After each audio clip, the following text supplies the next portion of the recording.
E agora é a chance da gente aprofundar e fazer justamente essa ponte com o que a gente acabou de ver na apresentação da OCDE, de que modo a gente agrega mais informação para a gente poder fazer a nossa análise mais fundamentada e mais completa. Então vou passar a palavra para o professor fica à vontade.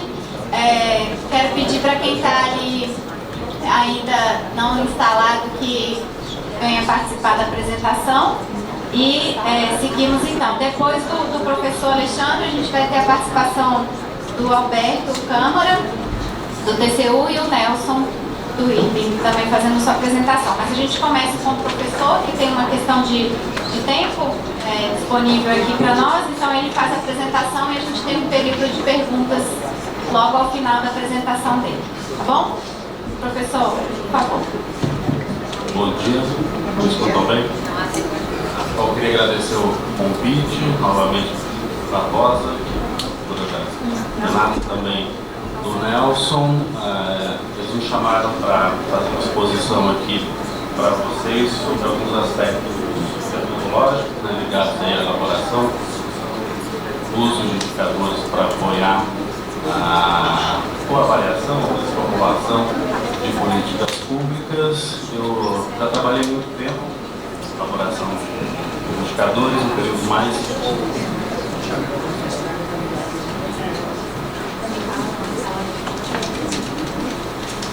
melhorou? Ou não? Agora sim? Está bem próximo. Então já trabalhei durante muito tempo na elaboração de indicadores. Na época eu estava vinculado a uma fundação pesquisa no estado do Rio Grande do Sul. Nos últimos anos não venho trabalhando tanto, mas o que eu vou apresentar aqui é um pouco ligado a essa experiência durante essa fase lá na Fundação de Economia e Estatística, atualmente aqui no estado do Rio Grande do Sul. A organização aqui da exposição está nesses três grandes tópicos: a parte conceitual. Acredito que talvez as informações aqui elas possam servir para vocês um subsídio para fazer uma análise crítica mesmo desse trabalho que vocês estão desenvolvendo aí com a OCDE na área do sistema de indicadores, né, do setor educacional. Então a apresentação é muito técnica, ela está orientada para passar informações sobre o que seriam os aspectos principais aí que a gente deve levar em conta quando está construindo um indicador ou um conjunto de indicadores e muitas vezes sintetizando essas informações num único indicador, onde você tem uma estrutura multidimensional por trás. E na sequência, depois dessa parte conceitual, estão abordando aí tecnicamente o que seriam esses pontos de tratamento metodológico e um caso que eu participei com uma exemplificação de alguns desafios que a gente teve lá na época para construir esse chamado indicador de competitividade estadual, que acho que se assemelha um pouquinho com a experiência que vocês estão trabalhando agora, embora seja em uma outra área. Mas como é uma construção de indicadores, muitas vezes os desafios são similares, né? Então, primeiramente, conceituando, né, o que a gente espera, indicadores, basicamente, a gente espera que a informação que a gente está trazendo, ela forneça, né, aí algum elemento concreto, né, de representação da realidade, um problema que a gente está interessado em analisar, muitas vezes de forma sintética, né, no caso da construção de um banco de dados de indicadores, e talvez o maior desafio seja que esses indicadores atendam o segundo item, que é serem relativamente simplificados, ter uma boa capacidade de fornecer informação de forma compreensível e também ter comparabilidade. São os aspectos importantes que a gente gostaria que o indicador atendesse, né?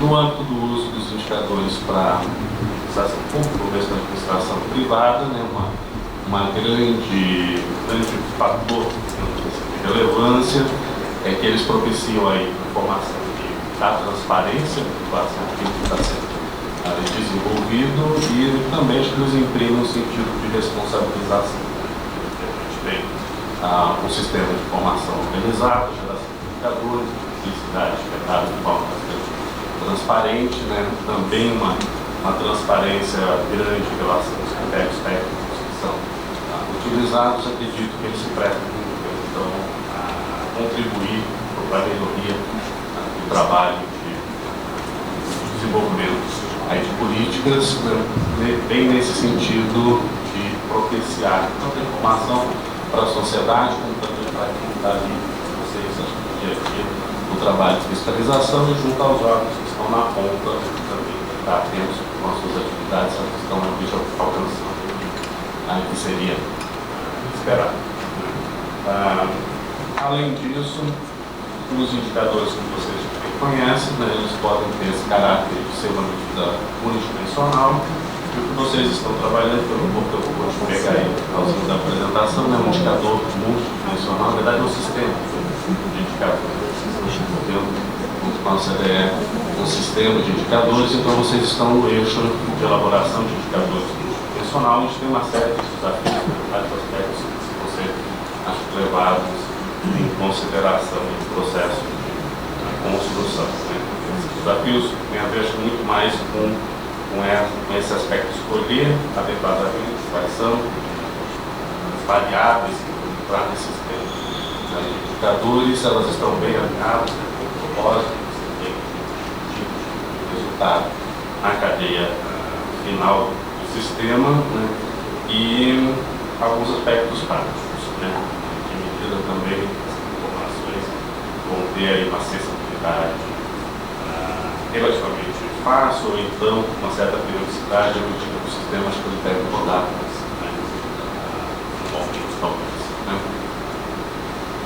Então temos das propriedades que a gente gostaria que um indicador atendesse. Eu separei aqui as recomendações desses dois especialistas, Santos e Barreto. Acho que sintetiza, se a gente for pegar na literatura, existe uma série de recomendações em relação às propriedades desejáveis, mas essas acredito que sintetizam muito bem, né, o que se esperaria. Simplicidade e clareza, a definição, mensuração do indicador propriamente, é lógico que no âmbito de um sistema de indicadores, como é esse que está em construção, ou seja, o OCDE, talvez o caráter de simplicidade tem que ser relativizado, né? Você tem várias dimensões, mas dentro de cada uma dessas dimensões vocês podem avaliar em que medida você tem a clareza e a simplicidade atendida, acessibilidade, que diz respeito, então, realmente a disponibilidade da informação, a garantia de que vocês vão ter condições de dar continuidade à elaboração desse indicador. Então a disponibilidade das fontes de dados vai ser muito importante, né? A pontualidade também, geralmente, dependendo do tipo de indicador, a gente deveria ter um período de referência para ser utilizado para a elaboração. Então essa pontualidade, tanto no sentido de você ter um marco temporal, como também definir uma sistemática de trabalho, onde você tem um cronograma que vai ser estabelecido, né, para definir exatamente quando você vai ter o cálculo sendo realizado, qual é esse período, quando você tem a previsão de divulgação de indicadores. Isso também é muito importante. O IBGE geralmente trabalha dessa forma na produção de informação estatística, né, apresentando o trabalho em andamento. A questão de custo, ela é, acho que, bastante relevante, e às vezes a questão de custo envolve algumas escolhas também que vão ser feitas, né? Se determinado tipo de informação requer uma coleta primária de dados, você pode ter um custo tanto financeiro quanto também de tempo. Isso precisa ser avaliado. Muitas vezes a gente opta como tempo é um fator crítico, né, para trabalhar com os indicadores de dados disponíveis de algumas fontes de dados, né, mas é um aspecto também que a gente não pode deixar de considerar. E a abrangência e a seletividade também do nosso indicador. Já partindo então para aspectos bem técnicos, né, quanto à tipologia classificações dos indicadores. Aqui a gente tem uma série de temas ligados a essa estruturação, né? Então, em termos de forma, indicadores a gente pode classificar eles por analítico, relativamente simples ou sintético, no caso de indicadores complexos, estaria no campo mais do que vocês estão trabalhando, né? Um exemplo, o índice de desenvolvimento humano, o índice da Firjan, né, que tem várias dimensões. Dentro de cada uma dessas dimensões você tem um conjunto de subindicadores, né? E um indicador sintético, então, vai tentar transmitir como informação qual é a posição relativa de cada órgão, então de cada área governamental ou unidade territorial, de como é que está a situação, né, naquela área representativa do indicador. Então, acredito que o sintético seja o mais aderente a o que vocês estão trabalhando. Em termos de valoração, a gente pode ter um indicador apenas com uma representação descritiva de um determinado fenômeno, ou ele pode estar ligado a um interesse normativo, né, que vai diferenciar basicamente um do outro. No caso do normativo, a definição do indicador ela tem a ver com uma espécie de sentido de valor propriamente, né? No caso, por exemplo, da proporção de pessoas que estão de pobreza, né? Então, pobreza é um problema sério que a gente tem de desenvolvimento, né? E o próprio indicador, a informação que ele traz, já tem uma conversa direta com essa preocupação. Quanto descritivo, não necessariamente. O indicador que está ali especificado como taxa de população escolar, né, mas não está propriamente no sentido normativo, esse que está apresentado aqui embaixo, né. Objetividade, né, alguns indicadores são bastante objetivos, né, boa parte deles, a gente está trabalhando na construção, a gente quer que seja tão objetivo quanto possível, mas em alguns casos a gente também tem indicadores subjetivos, né, que podem fazer parte do rol, inclusive de variáveis, indicadores que estão sendo elaborados no sistema. Um exemplo aqui bem típico é esse indicador de felicidade interna bruta, que é altamente subjetivo. Ele é calculado por alguns organismos, né, e tenta fazer um contraponto à ideia de produto interno, né? Você tem produto que está ligado muito à geração de riqueza concreta, mas uma outra discussão do ponto de vista de desenvolvimento é qual é o nível de felicidade que as nações possuem. Então você tem esse indicador de caráter subjetivo também elaborado. Então, um outro ponto relevante a ser considerado de construção do sistema de indicadores. Em relação à natureza das variáveis, elas podem ser quantitativas ou qualitativas, né? E às vezes a qualitativa ela tem ela está calcada numa base de informação também concreta. No caso do exemplo aqui, grau de instrução da mãe. Embora seja uma informação qualitativa, a gente tem como mensurar claramente qual é esse grau de instrução, mas em vez de colocar, digamos, anos de estudo, a gente vai classificar como nível de instrução ensino médio, fundamental, se tem até o ensino fundamental, até o ensino médio, se tem ensino superior. Dependendo do tipo de análise, pode ser importante trabalhar mais no aspecto qualitativo. Os estudos na área de mercado de trabalho, muito mais do que olhar para o número de anos de estudo, né, acaba priorizando muito mais uma análise sobre o nível de instrução que as pessoas possuem, e isso pode ser muito mais relevante propriamente a quantidade de anos de estudo, né. E as quantitativas, obviamente, né, uma informação numérica para mensuração do indicador. Como exemplo está posto aqui, é um dado estritamente absoluto. Na sequência eu devo entrar outros aspectos que têm a ver entre usar dado absoluto ou dado relativo. Então, exatamente o que está nesse slide. Né? Um indicador com variáveis natureza de formação absoluta, né? A gente vai dar atenção para o número efetivo global dado, né? Dados credenciados, mas não necessariamente essa é a melhor medida para trabalhar como construção de indicadores. Né? Eu acho que o tamanho pode ser importante para um determinado problema que a gente está querendo analisar, por exemplo, pobreza. Né? Se eu quero ter uma política de intervenção, uma política pública de intervenção sobre pobreza, me importa o histórico da pobreza. Tem que olhar para o valor absoluto. Né? Mas, dependendo dos aspectos da política, o que me interessa é o fator relativo, e não só apenas o quantitativo absoluto, né? Mas também o relativo.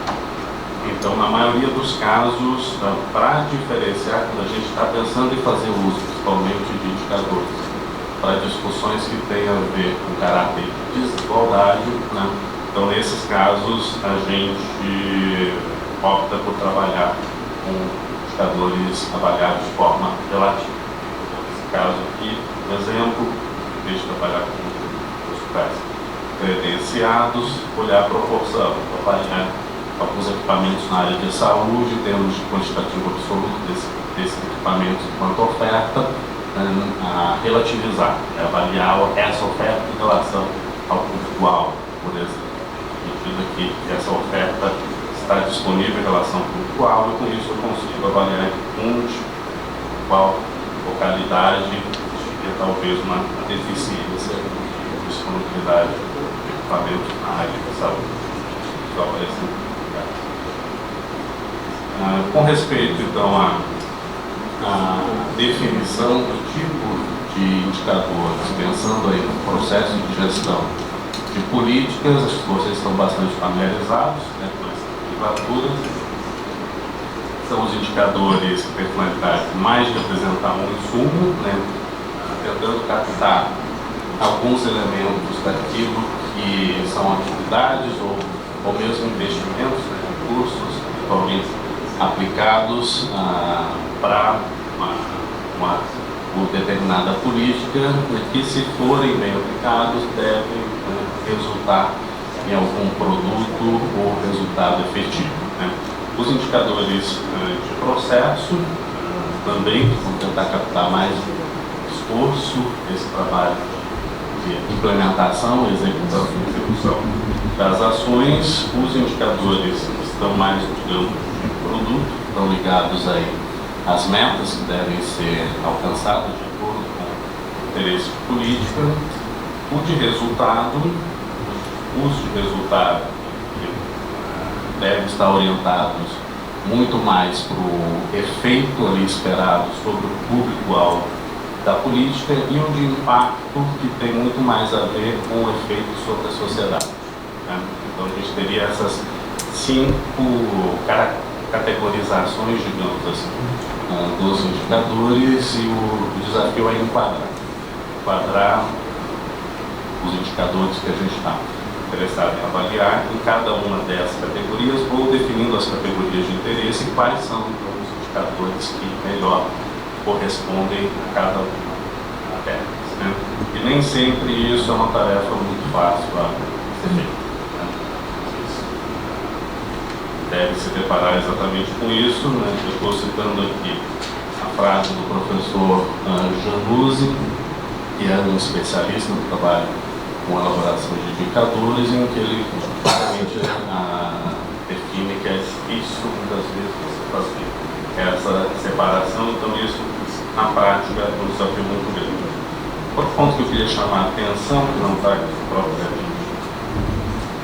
apresentação, né, mas principalmente aqui em termos de indicadores voltados à análise de impacto. A gente tem que ter uma certa cautela em relação a esse ponto. Às vezes a gente tem um excelente sistema de indicadores, né, que até que essa cadeia vem a avaliação de resultados, a gente está conseguindo captar os efeitos com o próprio conjunto de dados indicadores ali organizados, né? A questão de análise de impacto é um pouco mais complexa, né? Ainda mais quando o impacto que a gente está interessado em avaliar é sobre o efeito que vai ter na sociedade. Dependendo do foco, né, da área da política pública, né, uma série de outros fatores podem estar acontecendo e influenciando aquele resultado de impacto na sociedade. Então, neste caso, né, além de ter indicadores que a gente escolhe para dar uma sinalização em relação a esses impactos, a gente precisaria usar aí arcabouços mais sofisticados de análise de impacto de política pública, né, tem métodos específicos para fazer isso, para tentar isolar de fato esses efeitos, né? Então, mesmo tendo um indicador de impacto na sociedade associado a uma determinada política, né, a simples leitura desse indicador pode não ser suficiente para a gente concluir se houve ou não houve impacto da política. Então, eu não vou entrar tanto nesse mérito, né, aí de quais são essas metodologias na área, mas existe um arsenal de metodologias bastante reconhecido, né, tanto no setor público, organismos internacionais, técnicos, né, e nas universidades também, de aplicação de metodologias para avaliação de impacto, de impactos racionais que estão ocorrendo em linha com aquilo que se esperava ou não. Como interpretar então, os resultados dos nossos indicadores? Está posto aqui, acho que vai em linha com o que também vai ser feito aí na construção desses sistemas de indicadores por CDE que vocês estão trabalhando, né? A gente tem algumas alternativas dependendo da característica do indicador. A gente pode olhar para a série histórica, mas eu estou construindo um indicador de vários pontos do tempo, né? Tem diferentes unidades avaliadas e avalia então como está a evolução desse indicador de cada uma dessas unidades. Esse parâmetro tendencial, né, pode ser utilizado então para definir se há um avanço, se esse avanço também está suficiente ou não, e a comparação do indicador com outras informações. Também, no caso que vocês estão elaborando, porque aquela modelo da OCDE está construindo, você tem várias dimensões, então você tem alguns indicadores de consumo, governança, final de impacto, né? Então, as próprias informações que estão ali disponíveis depois de pronto, rodado o cálculo, eu acho que vai ser interessante fazer cruzamentos.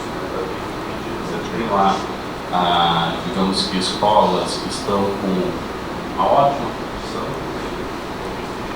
mas do ponto de vista de resultado, talvez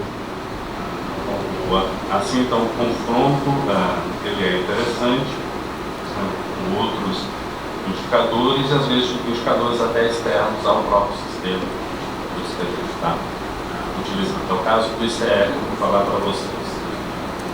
Exemplo lá.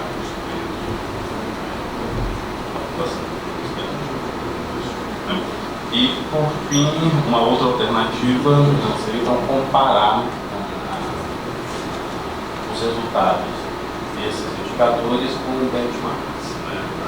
Alguns benchmarks eles podem já ser definidos diretamente, outros, quando não se tem uma definição, o melhor que a gente pode fazer muitas vezes é calcular os indicadores para todas as unidades de interesse, e o benchmark é aquele que está em melhor posição.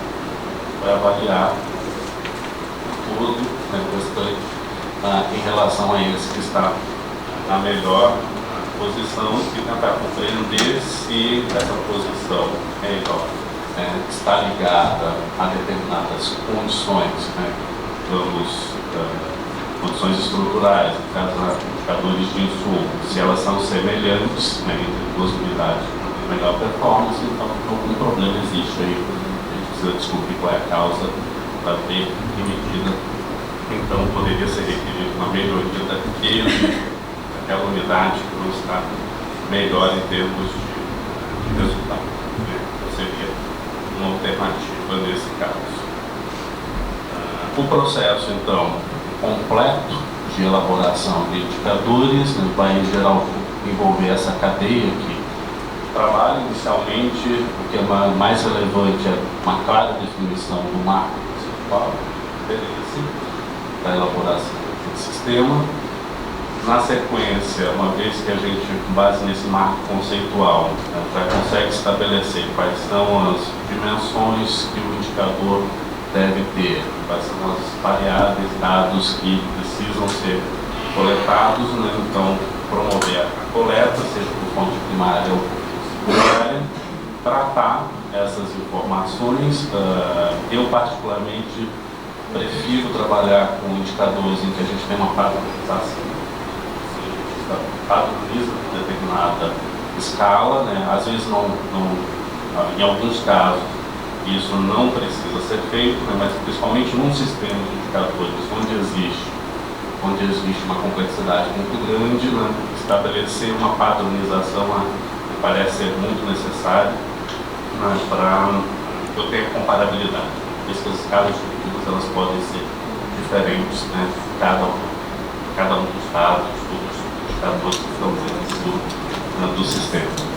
Em função disso, outro ponto é como a gente aglutina, como a gente consolida esses dados, principalmente no âmbito de um sistema, onde você tem várias dimensões de análise. Em cada dimensão você tem um conjunto de indicadores ou subindicadores, então a aglutinação, agregação, interação que é preciso que seja utilizado, né?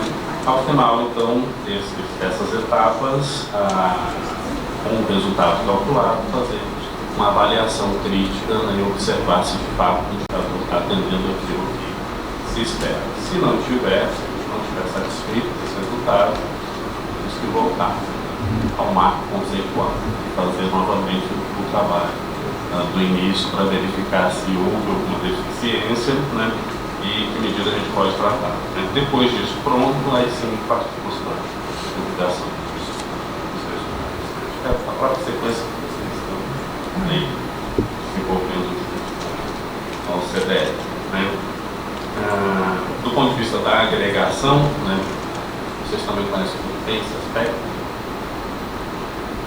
Em geral, a gente tem ali uma concepção, digamos, teórica, ideal do que a gente gostaria. A gente partilha da base inferior ali de dados, faz tudo até construir o índice, mas muitas vezes a realidade se impõe, né? E a gente não tem tudo aquilo que gostaria à disposição. Então a gente tem um índice de fato que a gente quer alcançar e depois nós vamos tentando descobrir ou elencar, definir um conjunto de indicadores e dados que a gente consegue levantar, utilizar e enquadrar dentro desse modelo de elaboração de indicador. Então tem um ponto que é o que é o ideal e aquilo que de fato vai ser factível ao final. Uma característica natural de qualquer trabalho de elaboração de indicadores. Né? Em relação às fontes, dados primários, a gente teria que coletar exatamente na origem, na fonte. Muitas vezes é possível, outras vezes nem tanto, e obviamente, dependendo do tipo de dado que a coleta é necessária, vai ter as questões ligadas a custos, né, tanto financeiro mesmo e de tempo que precisam ser levados em consideração. E os dados secundários, que geralmente têm uma acessibilidade melhor, mas às vezes esses dados têm algumas limitações, né, com respeito à garantia de confiabilidade, passando por informação gerada, se você tem algum risco de critério, de que algum critério para a coleta da informação esteja padronizado, isso pode afetar da informação, né, mas na maioria dos casos a gente acaba optando mesmo por trabalhar com fontes secundárias de informação. Nesse caso, a gente pode ter essas fontes secundárias, tanto provenientes de pesquisas realizadas por estatísticos, tem uma padronização de conceito, né, está garantido, digamos assim, a qualidade da informação, Em outros casos, não necessariamente, né? E a gente precisa avaliar com cautela a qualidade dos dados,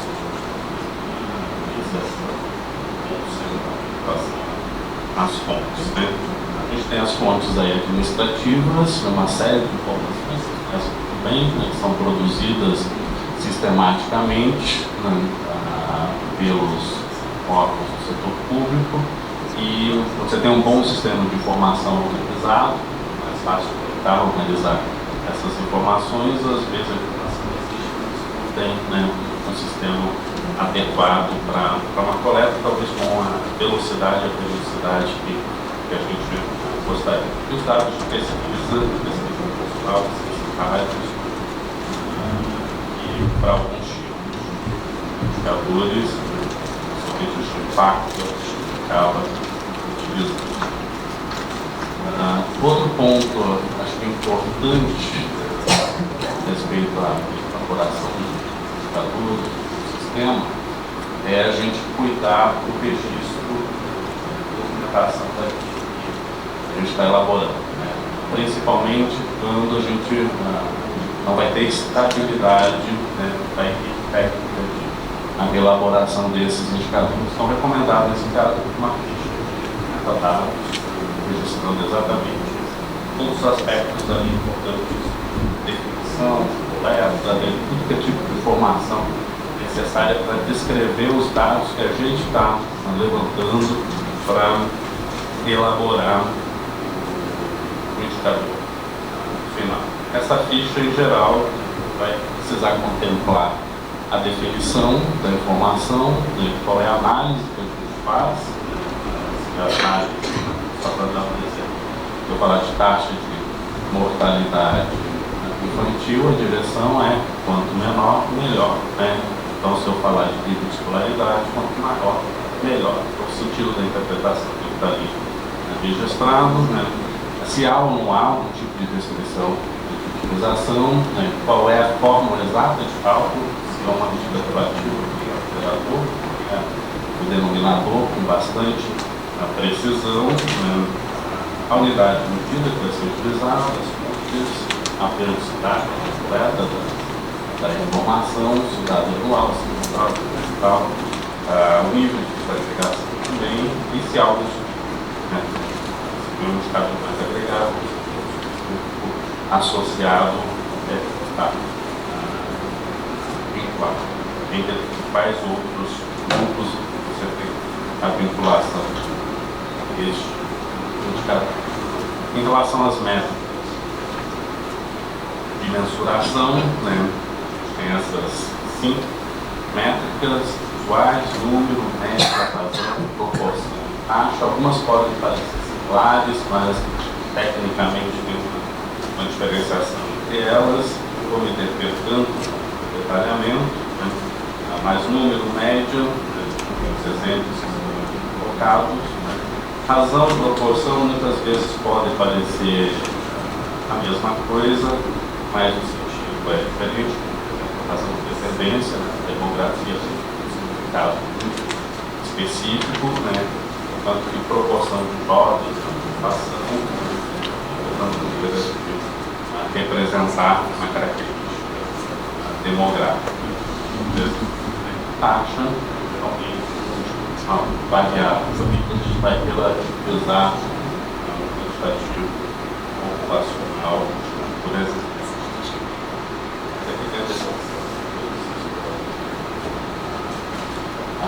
Avaliar cada definição do estado usando aí o sistema. Essa é uma outra parte que tem a ver com aquilo que eu falei, necessidade de padronização, essas escalas dos dados forem muito diferentes, né? Então, necessariamente, né, é apropriado nós adotarmos algum sistema de padronização, transformação dos dados. Tem aí um conjunto de recomendações. A gente pode usar o SCORS, que é a transformação normal padronizada, ou similar a essa daqui. Uma desvantagem dessa é que, ao fazer essa transformação, daqui é uma fórmula de sequência, eu vou ficar com os dados positivos e negativos de baixo assim. Para médicos, isso pode não ser interessante. Uma alternativa seria usar técnicas de padronização. Eu crio uma escala entre 0 e 1. Uma alternativa, questão normal compatível, que é um pouco mais sofisticada, ou que é muito feito na maioria dos casos indicadores, que seriam essas razões de distância, né? Para utilizar na escala 0, 1, observando as distâncias entre os dados, e a questão daí é se é com ponto fixo ou sem ponto fixo. Essa questão é muito importante se eu quero fazer uso do indicador para essa forma. Se eu for para exemplificar, pegando essa razão de distância sem ponto fixo, né? Vou pegar o valor da variável de interesse, o indicador, vou deduzir o valor mínimo, depois vou pegar a distância entre o máximo. Isso me garante a padronização, né? Só que o máximo e o mínimo pode mudar ao longo do tempo, né? Então, se eu quero fazer uma comparação temporal, nesse caso, eu deveria trabalhar com ponto fixo. O desafio da gente trabalhar com ponto fixo, qual deve ser o ponto fixo. O DH acho que é o melhor exemplo para isso. É um indicador que é construído, que trabalha esse ponto fixo nessa transformação. Você tem as métricas claramente definidas de valor mínimo, valor máximo. Uma vez que você adota essas métricas, tem problema você ter um indicador calculado para um ano ou para outro, que são comparáveis. Então, se o indicador está aumentando de valor, na escala 0, 1, eu sei que é uma melhoria de fato concreta, aquele resultado querendo mensurar, né? Se eu não tenho ponto fixo, eu não posso garantir que é uma melhoria de evolução, progresso, problema. Né? Pode haver uma melhoria relativa. Se uma determinada unidade melhorou a sua posição quando fizer um em relação a outra, ponto outro. Se não tiver ponto fixo, essa melhoria é praticamente relativa. A própria melhoria garantindo de que você teve progresso, né? Esse é um ponto relevante também que nós precisamos levar em consideração. E sobre a ponderação, né, anteriormente o caso era transformar, padronizar os indicadores, e faz o seguinte, então seria como sintetiza. Tem sistemas de indicadores, eu vou ter que fazer algumas sintetizações, né, indicadores de dimensão ou numa dimensão, até que eu tenha um índice, né, se for dessa forma a organização. Esse foi o modelo que a gente seguiu para esse que eu vou apresentar para vocês. Por exemplo, que é o caso estadual, né? Então, aqui a gente pode adotar métricas simples, estabelecer pesos uniformes, né? Se trabalhar aqui é interessante adotar isso, ou métricas geométricas também, seria uma alternativa de operação. Nesse caso aqui, a gente não está indo na custo de valor, mas às vezes pode ser interessante um juízo de valor. Então, os pesos uniformes.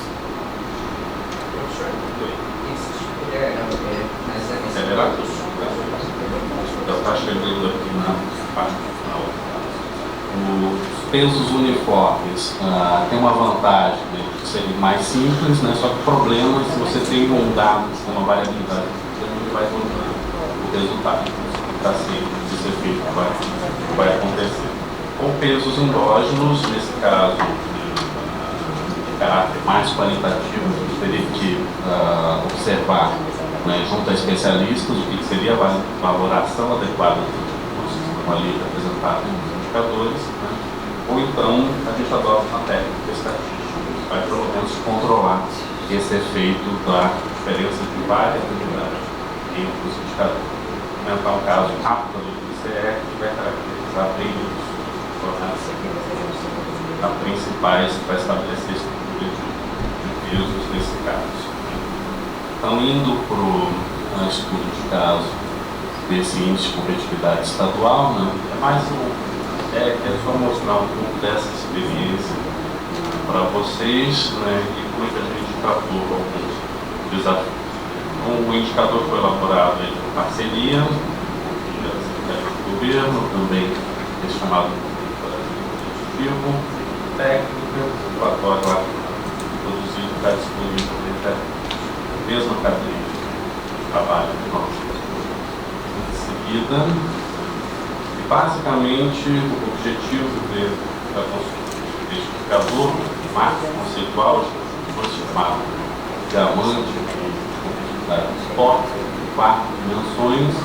Nós avaliamos que 3 dessas dimensões não teria qualidade de informação disponível, teria que ser executado pesquisa primária, não havia recursos para fazer o espaço de interesse, então nós optamos por trabalhar só com a dimensão de fatores que era possível de implementar dados na secundária.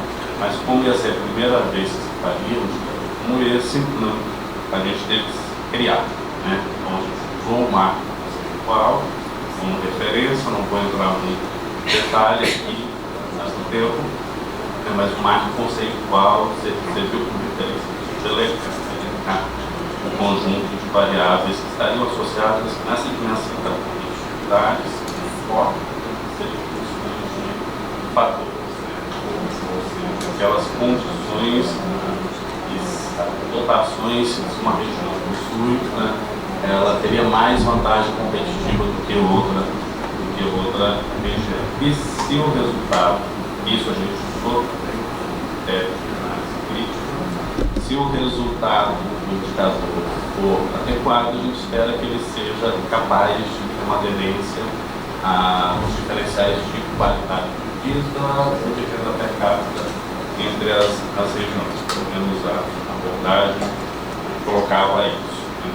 Então, trabalhamos na construção desse sistema de indicadores, definindo 3 dimensões, que estão aqui: qualificação do trabalho, ocupação, infraestrutura, com uma segmentação também, subíndices, né, os indicadores, e o conjunto completo aqui de dados que foram utilizados para a construção. Adotamos pesos simples, aqui no nível da primeira dimensão, e na segunda a gente adotou também simples, e internamente a gente não fez internamente cada dimensão e subdimensão. Nós aplicamos a análise componente principal, porque havia uma variabilidade muito grande entre os dados. Isso afetava o ranqueamento que estava observando. Tem aqui a sequência de definição de cada uma das variáveis, situações, períodos. Vocês podem perceber que os anos dos meses, que é o indicador estático, não calculou ele. Originalmente a ideia era calcular para ter uma atualização temporal, mas a gente percebeu que boa parte das informações, né, eram de caráter estrutural, não tinha disponível para todos os anos, então a gente teve que optar por fazer um indicador estático, né, e no futuro, se quisesse ser reproduzido, teria que ser retomado novamente o trabalho, né.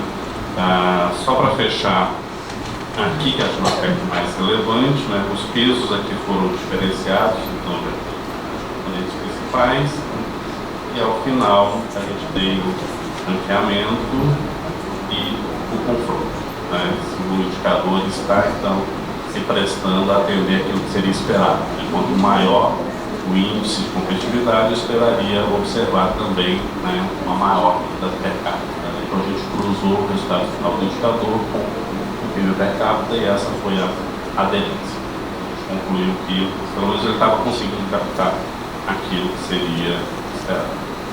Tem mais algumas outras informações sobre os índices, mas eu vou encerrar por aqui. Pode ter tempo aí para algumas perguntas.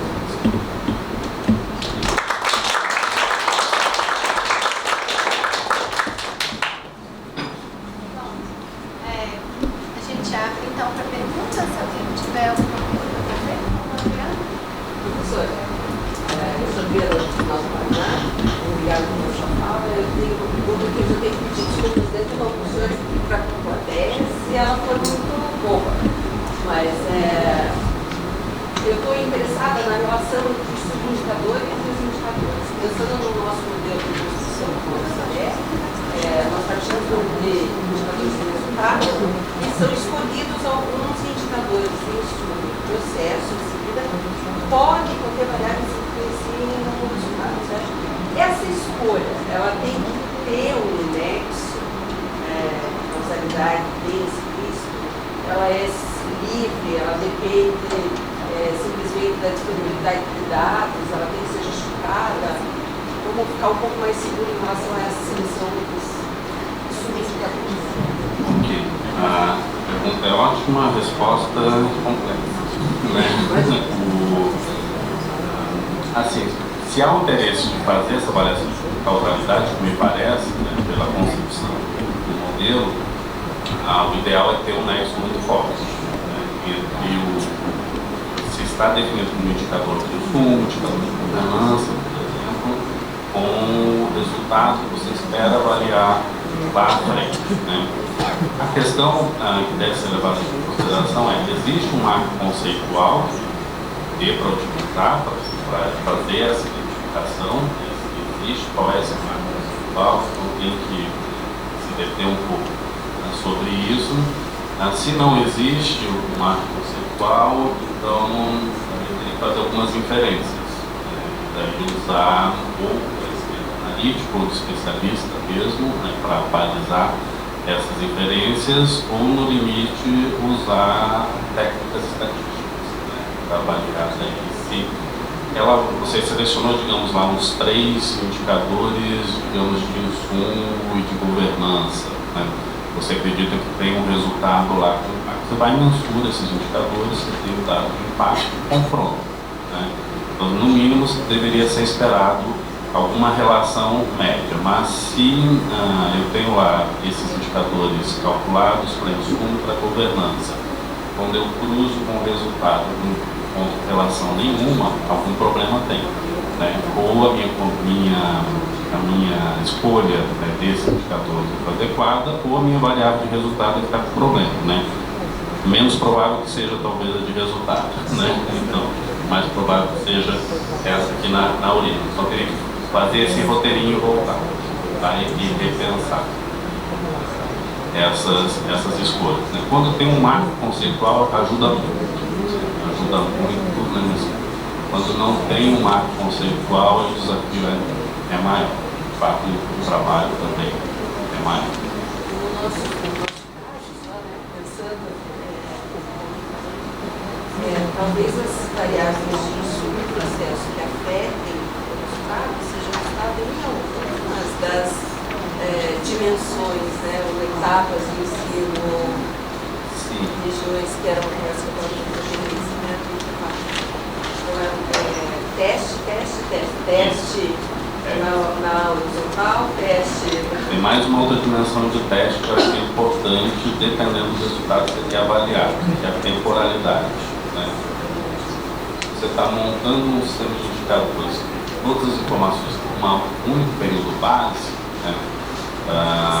Você vai estabelecer um retrato ali, mas pode ser que uma melhoria de processo, por exemplo, indicadores de processo que você vai fazer, vai surtir efeito não imediato, pode ser que demore um pouco, né? Então essa perspectiva temporal precisa estar presente também. O ideal seria calcular, mensurar indicadores para diferentes pontos do tempo, né, uma série aí, fazer uma análise tanto estática como uma análise temporal. Ajuda bastante a avaliar, né, a qualidade do sistema para monitorar, né, acompanhar e depois, né, cobrar também resultado.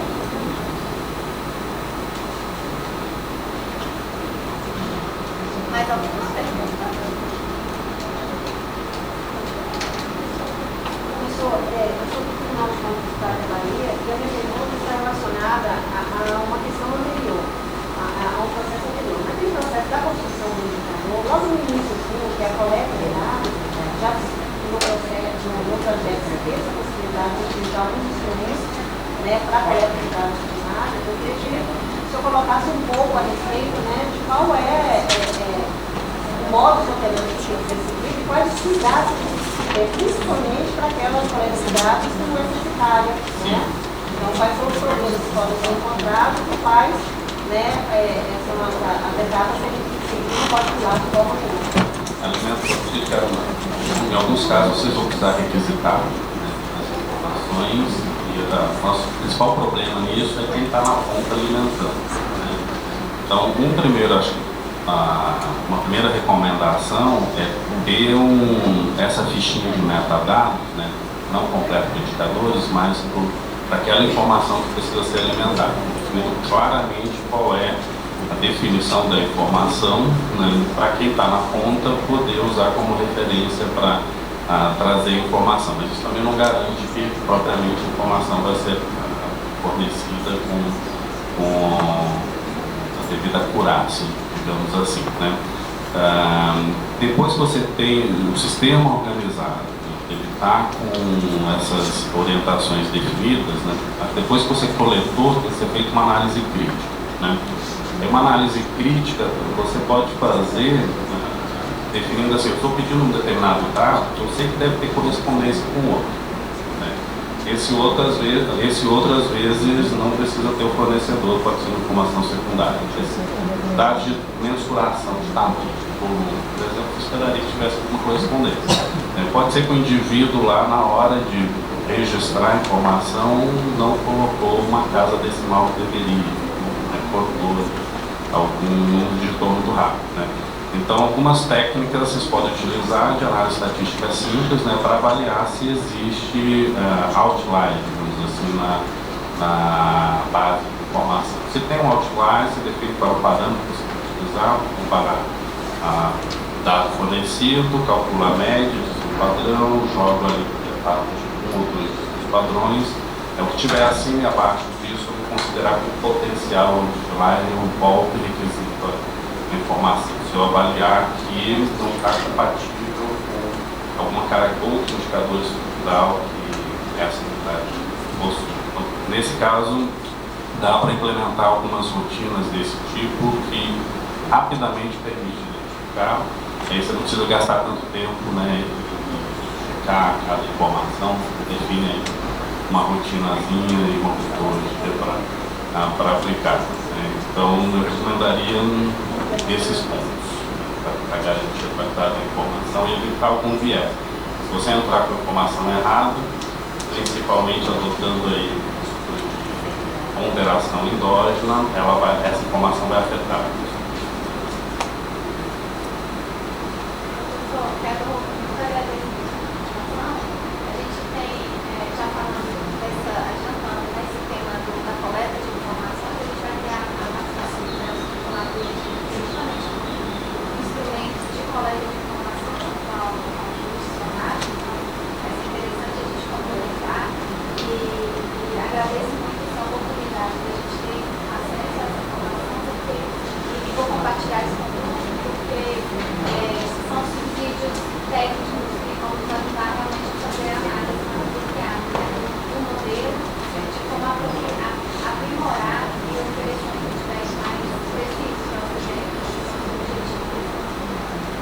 Obrigado, eu que agradeço o convite. Na Nelson tem meu contato, né? A agenda está um pouco apertada agora, a gente conversou um pouquinho, mas eu estou disponível lá na universidade e se algum momento no futuro vocês quiserem conversar, só tomar